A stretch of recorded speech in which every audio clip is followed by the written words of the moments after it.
எந்த ஒரு சொற்களையும் முதட்டளவில் சொல்லாமல் உள்ளத்தில் இருந்து மறைக்காமல் சொல்லக்கூடிய துலாமில் பிறந்த ஆண் பெண் அனைவருக்கும் இயற்கை ஜோதிடம் சார்பாக இதயங்களின் வணக்கத்தை தெரிவித்துக் கொள்கிறேன். பொதுவாக ஒருவர் சொல்வார்கள், எந்த ஒரு வார்த்தையும் முதட்டால சொல்லாத உள்ளத்திலிருந்து சொல்லு என்பார்கள். ஆனால் இவர்களுக்கு மட்டும் அப்படி சொல்ல தேவையே இல்லை. சாதாரணமாக எந்த ஒரு சொல்லாக இருந்தாலும் சரி, துலாம் ராசி துலாம் லக்னத்தில் பிறந்த ஆணாக இருக்கட்டும் பெண்ணாக இருக்கட்டும், உள்ளதை சொல்வேன் சொன்னது செய்வேன் வேறொன்று தெரியாது, உள்ளத்தில் இருப்பதை வார்த்தையில் மறைக்கும் குக்கவரம் தெரியாது.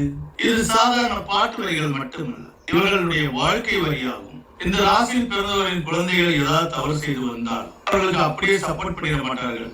முதலில் நீ என்ன செய்த சொல் என்றுதான் அந்த குழந்தையிடம் கேட்பார்கள். ஆக தன்னுடைய குழந்தையாக இருந்தாலும் சரி, தன்னுடைய தாயாக இருந்தாலும் சரி, தன்னுடைய சகோதரர்களாக இருந்தாலும் சரி, நீதிக்கு பின் பாசம் என்ற சொல் இருக்கிறது அல்லவா, அந்த சொல்லுக்கு சொந்தக்காரர்களே இவர்கள் தான். சாதாரண மற்றவர்கள் எல்லாம் தன்னுடைய சொந்தக்காரர்களை யாராவது அடித்து விட்டால் இவர்கள் உடனே போய் அடித்து விடுவார்கள், ஏன் என்று கூட விசாரிக்க மாட்டார்கள். ஆனால் துலாம் ராசிக்காரர்கள் அப்படி இல்லை. தன்னை சார்ந்தவர்கள் தப்பு செய்திருக்கார்களா, தப்பு செய்யாமல் அடி வாங்கிட்டார்களா என்று தெரிந்துதான் அவர்கள் சப்போர்ட் பண்ணுவார்கள். இவர்களுடைய சின்னமே தராசு சின்னம். அந்த தராசு எந்த நிலையிலும் சமநிலையில் தான் இருக்கும். போராட காலத்தில் அதர்மம் ஒரு வெயிட்டாக இருக்கலாம் ஒரு சைடு தராசில், ஆனால் மீண்டும் தர்மம் தான் ஜெயிக்கும் என்ற இலக்கை கொண்டவர்கள், உயர்ந்த உள்ளம் கொண்டவர்கள் இந்த துலாம் ராசியில் பிறந்தவர்கள். ஒருவர் தன் வாழ்நாளில் எவ்வளவுதான் உன்னதமாக நடந்து கொண்டாலும் அவர்கள் ஏன் வீண் பலிக்கு ஆளாகிறார்கள்?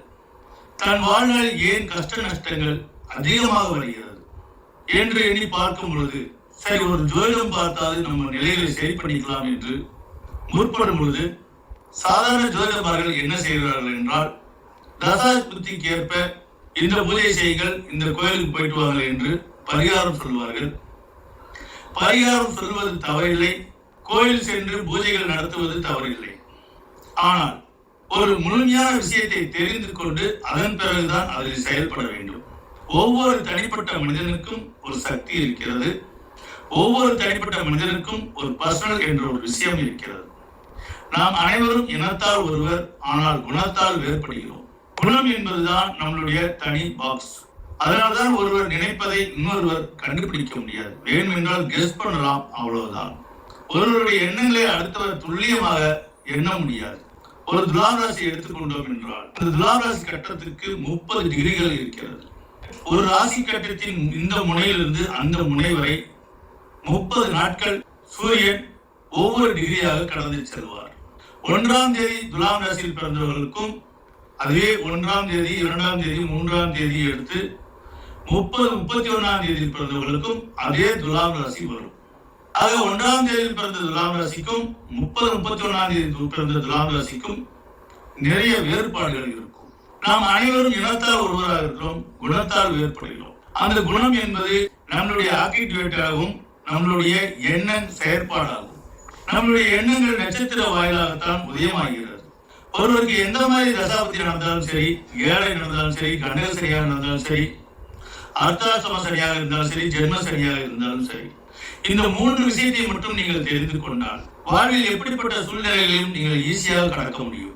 அது மட்டுமல்ல, பரிகார பூஜை செய்தும் எந்த பயனும் அடையவில்லை என்று உங்களுக்கு மனவருத்தத்தோடு இருக்கிறவர்கள், இந்த 3 விஷயத்தை மட்டும் நீங்கள் சரி செய்து கொண்டால் உங்களுடைய பிரார்த்தனையாக இருக்கட்டும், உங்களுடைய துவாவாக இருக்கட்டும், உங்களுடைய ஜெபமாக இருக்கட்டும், உங்களுடைய வேண்டுதலையாக இருக்கட்டும்.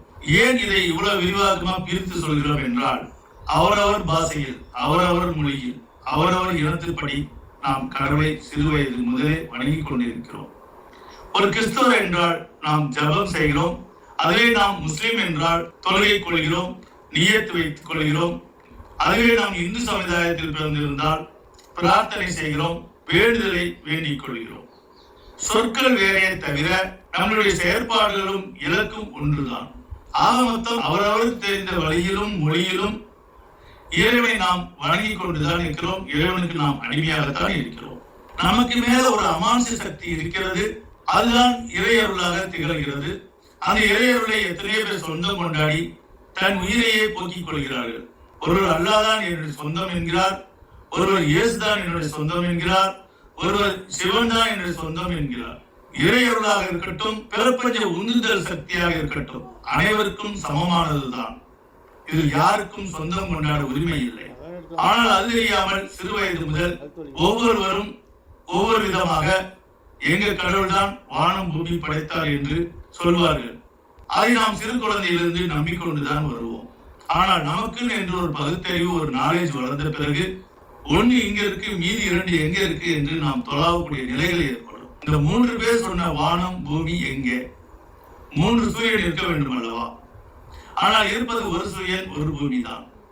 அதில் தான் நாம் வாழ்ந்து கொண்டிருக்கிறோம். அதி உன்னதமான ஜோதிட கலை மூலமாக பகுத்தறிவை வளர்த்திக் கொள்ள வேண்டுமே தவிர மூட நம்பிக்கையை வளர்த்திக் கொள்ளக்கூடாது என்பதற்காகத்தான் இந்த உதாரணம் உங்களுக்கு எடுத்து வைக்கிறோம்.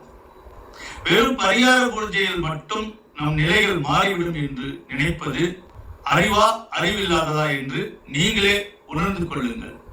ஆக பரிகாரம் செய்தும் நமக்கு நிலை ஏன் மாறவில்லை என்றால், உங்களுக்கு இந்த 3 விஷயம் சரியாக இருந்தால் மட்டும்தான் உங்களுடைய வேண்டுதல் கூட நிறைவேறும். நீங்க கடவுளை எந்த நேரத்தில் வணங்க வேண்டும் என்று உங்களுக்கு என்று ஒரு பர்சனல் நேரம் இருக்கிறது. நீ எந்த நேரத்தில் பிச்சை இடணும் என்று உங்களுக்கு என்று ஒரு பர்சனல் நேரம் இருக்கிறது. உங்களுடைய நெகட்டிவான நேரத்தில் நீங்கள் பிச்சை இட்டால் உங்களுக்கும் அந்த கஷ்டம் ஏற்படும். உங்களுடைய பாசிட்டிவான நேரத்தில் நீங்கள் பிச்சை இட்டால் மீண்டும் மீண்டும் பிச்சை இடுவதற்கு நீங்கள் தகுதியாக ஆகுவீர்கள். இது பிச்சைக்கு மட்டுமில்ல, நீங்கள் கடன் வாங்குவதாக இருந்தாலும் சரி, உங்களுடைய நெகட்டிவான நேரத்தில் நீங்கள் கடன் வாங்கிவிட்டால் உங்களுடைய அன்றாட வாழ்க்கையில் எல்லா விதத்திலும் செயல்படுவீர்கள். ஆனால் அந்த கடன்காரனை கண்டு நீங்கள் ஒழியக்கூடிய நிலைகள் ஏற்படும். ஏனென்றால் நீங்கள் நெகட்டிவான நேரத்தில் கடன் வாங்கினால் அவருக்கு திருப்பி உங்களால் செலுத்த முடியாது. உங்களுடைய நாணயம் கெட்டுவிடும். நீ எவ்வளவு பெரிய உயர் இடத்தில் இருந்தாலும் அவர் உங்களை சட்டை பிடித்து விடுவார். இரவு என்றால் பகல் உண்டு, இன்பம் என்றால் துன்பம் உண்டு, பாசிட்டிவ் நேரமும் உண்டு, நெகட்டிவ் நேரமும் உண்டு. நாட்களும் கோள்களும் செய்யாத விஷயத்தை எவராலும் செய்ய முடியாது.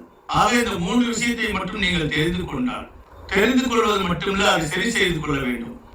ஏனென்றால் நம் எண்ணம் போலதான் வாழ்க்கை அமையும். நம்மளுடைய எண்ணங்களும் நம்மளுடைய ஆட்டிடியூட்டும் எப்படி இருக்கிறதோ அதுவாகவே நாம் மாறுவோம். அதற்கு உதாரணமாக உங்களுடைய திருநாமம், உங்களை அடையாளப்படுத்தக்கூடிய ஐடி உங்களுடைய பெயர். நீங்க இறந்தாலும் கூட உங்களுக்கு நிலைத்து நிற்பது உங்கள் பெயர் தான். அப்படிப்பட்ட பெயர் எப்படி இருக்க வேண்டும் என்றால், உங்களுடைய பிறப்பின் அலை இயக்கத்துக்கு தகுந்த மாதிரி நீங்க எந்த நாட்களில் எந்த நேரத்தில் எவ்வளவு அலை இயக்கத்தில் டிகிரி செல்சியஸில் பிறந்திருக்கிறீர்களோ அதற்கு தகுந்த மாதிரி உங்கள் திருநாமம் உங்களுக்கு அமைந்திருக்க வேண்டும். சிலருக்கு நம்ம பெற்றோர்கள் வைக்கிற பெயர் நமக்கு சரியாக பொருந்திவிடும். அவர்களெல்லாம் எந்த பூஜை புனஸ்காரம் செய்ய தேவையில்லை, அவர்கள் ஜோதிடமே பார்த்துக் கொள்ள தேவையில்லை. ஏனென்றால் அவர்களுக்கு அடுத்தடுத்து நடப்பதெல்லாம் ஒரு சில நெகட்டிவ் மட்டும் நடக்கும், பாசிட்டிவ் 80% இருக்கும். அதனால் அவர்களால் கோயில் குளத்துக்கு கூட போக தேவையில்லை. ஏனென்றால் அது பூர்வ புண்ணிய பலனாக இந்த ஜென்மத்தில் பிறந்திருப்பார்கள். அப்படிப்பட்டவர்கள் இன்னும் அதிகப்படியாக கோயில் குளத்துக்கு சென்றோ நல்ல தான தர்மம் சென்றோ நல்லதை விதைத்தார்கள் என்றால் மீதமுள்ள 20% அடுத்த ஜென்மத்தில் 100% இன்னும் உன்னதமாக பிறப்பார்கள். ஆனால் வசதி வாய்ப்பு உள்ளவர்கள் எவ்வளோ பேர், ஒரு சிலர் மட்டுமே நன்மை செய்கிறார்கள் தவிர மீதி 80% பேர் நான் யார் தெரியுமா, நான் எப்படி உள்ளது தெரியுமா, என்னுடைய பரம்பரை என்னன்னு தெரியுமா, நாங்களாம் பரம்பரை ராஜ பரம்பரை என்றெல்லாம் மாற்றட்டி கொண்டு ஏழையா இருப்பவர்களை ஏளனமாக பார்க்கக்கூடியவர்கள் இருக்கிறார்கள். அப்படிப்பட்டவர்கள் எல்லாம் அடுத்த ஜென்மத்தில் அதீத கஷ்டப்படுவார்கள். உடனே நான் என்ன பாவம் செஞ்சேன்னு தெரியல, இந்த ஜென்மத்தில் இவ்வளவு கஷ்டப்படுறேன் என்றெல்லாம் வருத்தப்படுவார்கள். அதனால்தான் நம் முன்னோர்கள் காலங்காலமா சொல்லிக் கொண்டிருக்கிறார்கள், past and present and future. முன் ஜென்மத்தை பற்றி நமக்கு தெரியாது, பின் ஜென்மத்தில் என்னவா பிறக்க போறோம் என்று தெரியாது. ஆனா இந்த ஜென்மத்தில் நம்ம வாழ்ந்து கொண்டிருப்பது நிஜம். முன் ஜென்மத்தில் நம்ம வாழும் பொழுது இந்த ஜென்மத்தில் நமக்கு என்ன தேவை என்று தெரியாமல் வாழ்ந்து விட்டோம். ஆனா அடுத்த ஜென்மத்துக்கு தேவையான விஷயங்களை இந்த ஜென்மத்தில் நம்ம சம்பாதிக்க வேண்டும். சம்பாதிக்க வேண்டும் என்றால் பொருள், பணம் இதெல்லாம் இந்த ஜென்மத்தில் நம்ம வயதான காலத்தில் நம்ம இறுதி வரைக்கும் கூட வரும். ஆனால் இறுதிக்கு பிறகு நாம் செய்த புண்ணியங்கள் தான் அடுத்த ஜென்மத்துக்கு சேரும். ஆக யாராக இருந்தால் உடலுக்கு மட்டும் வாழாமல் உள்ள இருக்கிற உயிருக்காகவும் வாழ வேண்டும். அதனால்தான் இந்த 3 விஷயத்தை நீங்கள் சரி செய்து கொள்ள வேண்டும். ஒன்று உங்களுடைய பெயர், 2வது உங்களுடைய கையெழுத்து, 3வது உங்களுடைய திருமண நாட்கள். பிறப்பு இறப்பு நம்ம கையில் இல்லையே தவிர நாம் இன்னொரு பிறப்பை படைக்கும் அளவுக்கு தகுதியை இறைவன் நமக்கு கொடுத்திருக்கிறான்.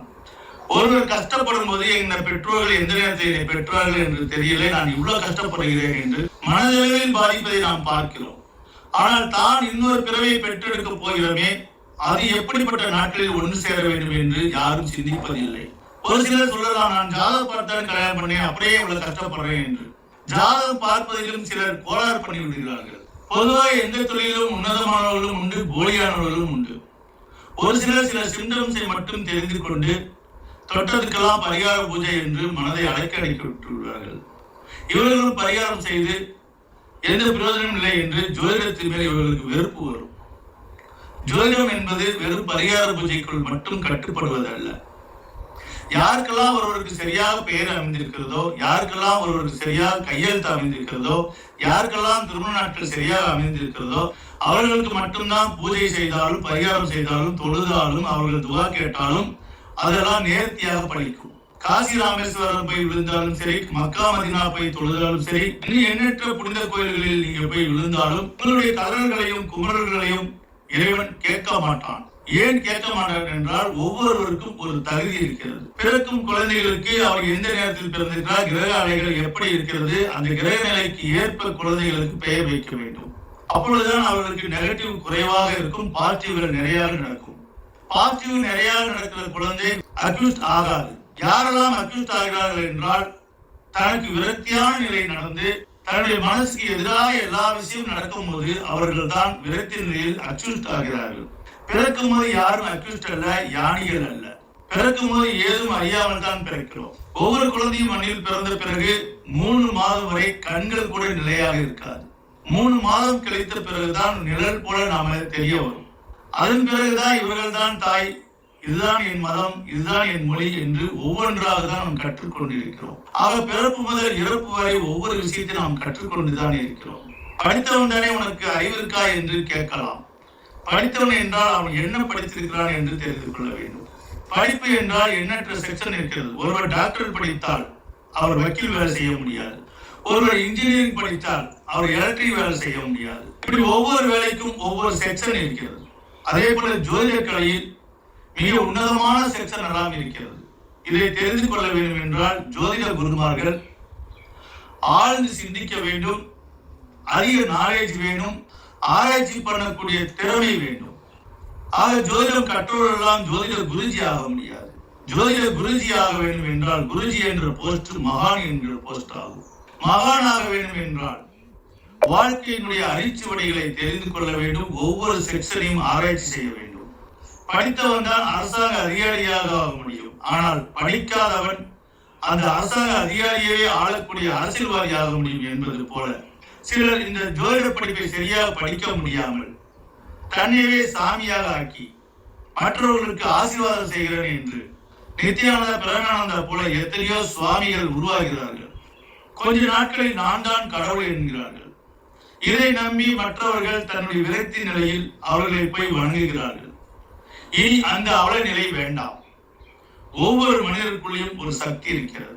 அந்த சக்தி உங்களுடைய பெயரும் உங்களுடைய கையெழுத்தும் உங்களுடைய திருமண நாட்களையும் சரியாக அமைத்துக் கொண்டால் அந்த சக்தி சரியாக இயங்குகிறது. இதை இயற்கை ஜோதிடம் மிக துல்லியமாக எவ்வளவோ சிரமத்துக்கிடையில் இந்த ஆய்வு செய்து இப்ப இருக்கிற யூத்துகளுக்கும் இனி வரக்கூடிய ஜெனரேஷனுக்கும் இந்த ஜோதிடத்தை ஒரு கல்வியாக கொடுக்க முற்பட்டு இருக்கிறது இயற்கை ஜோதிடம். உங்களுக்கு விருப்பம் இருந்தால் இயற்கை ஜோதிடம் உங்களுடைய ஜாதகம் பார்த்துக் கொள்ளுங்கள். அதற்கு பின் வருமுன் காப்போம் என்ற ஒரு திட்டம் அறிவிக்கிறோம். விருப்பம் உள்ளவர்கள் அந்த திட்டத்தில் இணைந்து நீங்கள் பயன் பெறலாம். சாதாரண நம்ம ஒரு ஜாப் அடைவதற்கு குறைஞ்சது 1ஆம் வகுப்பு முதல் 10ஆம் வகுப்பு வரையாவது படிக்கிறோம். 10ஆம் வகுப்பு மேல செக்ஷன் ரீதியாக என்ன வேலைக்கு போகணும் என்று சூஸ் பண்ணி அந்த டிகிரியை படிக்கிறோம். அதே போல உங்களுடைய கிரக நிலையை நீங்கள் அறிந்து உங்களுடைய பாசிட்டிவான நெகட்டிவான நேரங்களை தெரிந்து கொண்டு உங்களுடைய தலையெழுத்தை குறிக்கக்கூடிய கையெழுத்தையும் உங்களை அடையாளப்படுத்தக்கூடிய ஐடியாக இருக்கக்கூடிய உங்களுடைய பெயரையும் நீங்கள் இன்னொரு பிறவை பெற்றெடுக்கக்கூடிய தகுதியான திருமண நாட்களையும் இதை வருமுன் காப்போம் திட்டத்தில் இணைந்து இதை மிக நேர்த்தியாக கொஞ்ச நாட்கள் நீங்கள் பயிற்சி எடுத்து விட்டால் உங்களை யாராலும் ஏமாற்ற முடியாது. எந்த பரிகார பூஜை என்றும் நீங்க எப்பேற்பட்ட சாமியாட்டி ஏமாற வேண்டிய நிலை இருக்காது. ஏனென்றால் கோயில் குலத்தில் மட்டும் தெய்வங்கள் இருப்பதில்லை. உங்களுடைய எண்ணங்களிலும் உங்களுடைய செயல்களில் தான் தெய்வங்கள் இருக்கிறது என்று காலங்காலமாய் எத்தனையோ அறிஞர்கள் சொல்லியிருக்கார்கள்.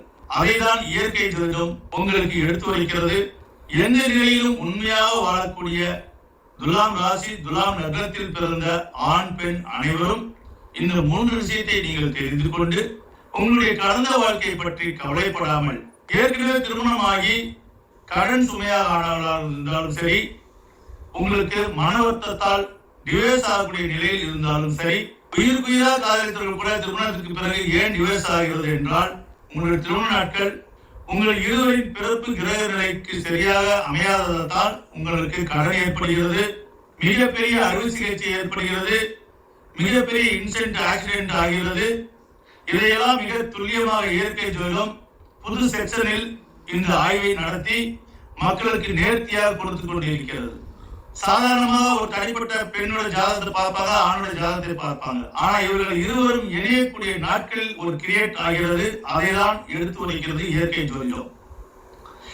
எந்த நாளில் பிறக்கிறோமோ அதற்கு பிறகு நம் தலையெழுத்து அமையும் என்பார்கள். அதே போல நாம் எந்த நாட்களில் திருமணம் செய்கிறோமோ, நீங்க ஓடி போய் திருமணம் செய்தாலும் சரி, ஊரிலேயே திருமணம் செய்தாலும் சரி, எந்த நாட்களில் உங்களுக்கு இருவருக்கும் திருமணம் ஆகிறதோ, எந்த நேரத்தில் உங்கள் பாடி எந்த நேரத்தில் இணைகிறதோ அதற்கு தகுந்த குழந்தை தான் உங்களுக்கு பிறக்கும். அப்படி பார்க்கும் பொழுது நெகட்டிவான நேரத்தில் நீங்கள் சேர்ந்து விட்டால் உங்களுக்கு ஊனமுள்ள குழந்தை பிறக்கும். ஊனமுள்ள குழந்தை பிறந்ததுக்கு அப்புறம் ஆண்டவனே நான் என்ன பண்ண பாவம் தெரியல, எனக்கு ஊனமுள்ள குழந்தை பிறக்க வச்சுட்டு என்று வருத்தப்படுவதை விட, புதிதாக திருமணம் செய்யப்படுவதாக இருந்தால் இயற்கை ஜோதிடம் கூறும் அறிவுரைப்படி உங்களுடைய பிரபஞ்ச சக்திக்கு ஏற்ப உங்கள் இருவருக்கும் தகுந்த நாட்களில் திருமணம் செய்து கொண்டால் பஞ்சமில்லா வாழ்க்கை வாழலாம். நல்ல அதிர்ஷ்டம் உள்ள குழந்தை பிறக்கும். எந்த சூழ்நிலையிலும் கடன்காரனாக இருக்க வேண்டிய சூழ்நிலை ஏற்படாது. அதே போல மன தைரியம் அதிகரிக்கும். எப்பேற்பட்ட சுனாமி வந்தாலும் சூசைட் நிலைக்கு நீங்கள் செல்ல மாட்டீர்கள். அதே போல உங்களுக்கு நெகட்டிவ் குறைந்து பாசிட்டிவாக நடக்க ஆரம்பிக்கும். திருமணத்துக்கு அப்புறம் குடிக்க ஆரம்பிக்கிறார், இல்ல திருட ஆரம்பிக்கிறார், இல்ல பொய் சொல்ல ஆரம்பிக்கிறார், ஒரு அக்யூஸ்ட் ஆகிறார் என்றால் அந்த திருமண நாட்கள் அவருடைய கிரக வேல்யூக்கு எதிரான நாட்களில் திருமணம் செய்தால் நிச்சயமாக மிகப்பெரிய ஆக்சிடென்டால கை கால் போடுற குணமாகிவிடும். இது பிறப்பில் ஒருவருக்கு இருக்கும். அப்படி இருந்தால்தான் அந்த ஆக்சிடென்ட் ஆகும். ஆனா திருமண நாட்களில் அதை சரி செய்ய முடியும். அதாவது நல்ல படித்தவர்களுக்கு ஒரு வேலை வாங்க எப்படி ரெக்கமெண்டேஷன் தேவைப்படுகிறதோ, விதிப்படி அவருக்கு ஆக்சிடென்ட் ஆகணும்னு இருந்தாலும் நல்ல நாட்களில் தேர்வு செய்து திருமணம் செய்து கொண்டால் அதே ஆக்சிடென்ட் ஆகும். ஆனால் கை கால் போகாது, வெறும் செராய்ப்பாடு தப்பித்துக் கொள்ளலாம். மேலோட்டமான புண்ணாவதற்கும் உள்ளே எலும்பு முடிவதற்கும் வித்தியாசம் இருக்கிறது.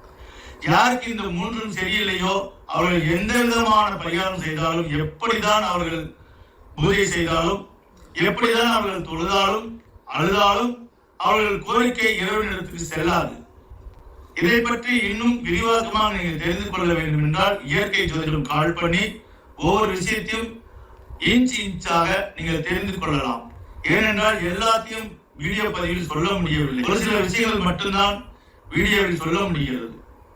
அவ்வளவு தனிப்பட்ட முறையில் ஜாதகத்தை பார்த்துக் கொள்ளும் போது உங்களுடைய சக்தி என்ன, அந்த சக்தி தகுந்த மாதிரி உங்களுடைய வாழ்க்கை வாழ்வாதாரம் என்ன, நீங்க என்ன மாதிரி தொழில் செய்ய வேண்டும், நீங்க எந்த நாளில் பிச்சையிட வேண்டும், நீங்க எந்த நாளில் திருமணம் செய்ய வேண்டும், உங்களுடைய பெயர் அலைகள் எப்படி அமைய வேண்டும், உங்களுடைய கையெழுத்து எப்படி அமைத்துக் கொள்ள வேண்டும், இதை நீங்கள் சரியாக அமைத்துக் கொண்டால்தான் நீங்கள் முதல் பஞ்சமில்லா வாழ்க்கை வாழ்வீர்கள்.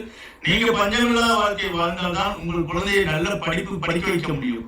சிலர் சொல்கிறார்கள் எனக்கு வயதாகிவிட்டது, என்னோட குழந்தைகளுக்கு பாருங்கள் என்று. அஸ்திவாரம் ஸ்ட்ராங்கா இருந்தா தான் வீடு பில்டிங் ஸ்ட்ராங்கா இருக்கும். பில்டிங் ஸ்ட்ராங்கா இருந்தா தான் மேல பூசக்கூடிய வர்ணங்கள் ஸ்ட்ராங்காக இருக்கும். அதே போல் ஒரு தாய் தந்தை நல்லா இருந்தா தான் அவங்க பிறந்த குழந்தை நல்லா இருக்கும். அந்த பிறந்த குழந்தை நல்லா இருந்தா தான் அவங்க பேரம் பேத்தி நல்லா இருப்பார்கள். ஆக சில ஜோதிடர்கள் உங்கள் ஜாதகத்தை பார்க்காதீங்க, உங்க பையன் ஜாதகத்தை பாருங்கள் என்று சொல்வார்கள். அது தவறான கருத்தாகும். நம் வாழ்நாள் இறுதி வரை நாம் சாப்பிட்டாக வேண்டும், நம்ம கழிவை நாம் டிஸ்போஸ் பண்ணியாக வேண்டும். ஆக வாழ்நாள் ஒவ்வொரு நாளும் இருக்கும் வரை நம்ம ஜாதகம் செல்லும் என்பதை மட்டும் புரிந்து கொள்ளுங்கள். எந்த ஒரு விஷயத்தையும் முடிந்து விட்டது என்று நினைத்தால் அது முடிந்துவிடும். தன் வாழ்நாள் எதையும் நான் முடிப்பேன் என்ற லட்சியத்தோடு நீங்கள் புறப்பட்டால் உங்கள் லட்சியத்திற்கு இயற்கை ஜோதிடம் உங்கள் லட்சியத்தை ஊக்குவித்து உங்களை பெருவாழ்வு வாழ வைத்து உங்களுடைய இறப்பு கூட உங்கள் புனிதமான நாட்களில் இறக்க வேண்டும் என சொல்லி, ஏனென்றால் ஒருவர் எந்த நட்சத்திரத்தில் இருக்கிறாரோ மீண்டும் அதே நட்சத்திர வாயிலாகத்தான் அவர் பிறப்பார். ஆக இந்த ஜென்மத்தில் என்ன கஷ்டப்படுகிறாரோ அதே போல அடுத்த ஜென்மத்தில் அவர் கஷ்டப்படுவார். இயற்கை ஜோதிடம் கூறும் அறிவுரைப்படி நெகட்டிவை குறைத்துக் கொண்டு பாசிட்டிவான விஷயங்களை தெரிந்து கொண்டு அதன் பிரகாரமே வாழ்கிறார்களோ பாசிட்டிவ் கூட கூட பாசிட்டிவ் என்றால் இறை ப்ராசஸ் இயங்கும் நேரம். எந்த மாயமும் இல்ல, எந்த மந்திரமும் இல்ல, எந்த பூஜை புனஸ்காரமும் கிடையாது.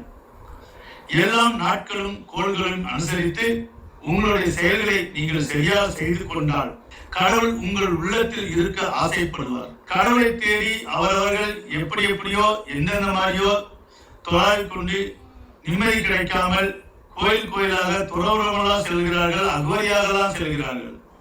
இனி அந்த நிலை தேவையில்லை. இந்த 3 விஷயம் மட்டும் சரியாக இருந்தால் நீங்கள் துறவரம் செல்ல தேவையில்லை. கடவுள் உங்களிடம் தேடி வருவார். உண்மையான ஆன்மீகவாதி யார் என்றால் தனக்காகவும் தன்னை சார்ந்தவர்களுக்காகவும் யார் உண்மையாக வாழ்கிறார்களோ உண்மையாக ஆகச் சிறந்த ஆன்மீகவாதி என்று இயற்கை ஜோதிடம் ஆணித்தரமாக ஆய்வு செய்திருக்கிறது.